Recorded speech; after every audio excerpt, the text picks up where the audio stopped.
एका जणाने मला विचारलं, म्हटलं बाबा गणपतीचे कान का मोठे आहेत हो? गणपतीची सोंड का मोठी आहे हो? गणपतीचं पोटच का म्हणून मोठं आहे व? मी त्याला उत्तर दिलं, गणपतीचे कान कशा करता मोठे आहेत? जगाने आपल्याला कितीही नाव ठेवलं त्याच्याकरता माणसाचे कान मोठे असले पाहिजे, म्हणून गणपतीचे कान मोठे. बाबा कान असनात का मोठे, पण सोंड का मोठी दिली व?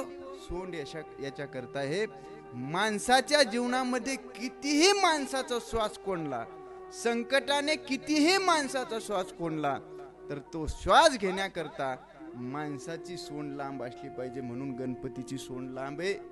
महाराज गणपतीचं पोट का मोठं आहे हो? अरे जगाने कितीही अपराध करू द्या आपल्यावर, माय बापासारखे ते अपराध आपल्याला पोटामध्ये घेता आले पाहिजे, त्याच्याकरता गणपतीचं पोट मोठं आहे. गणपतीचं सगळं शरीर आपल्याला शिकवतंय माणसाने जीवन कसं जगलं पाहिजे.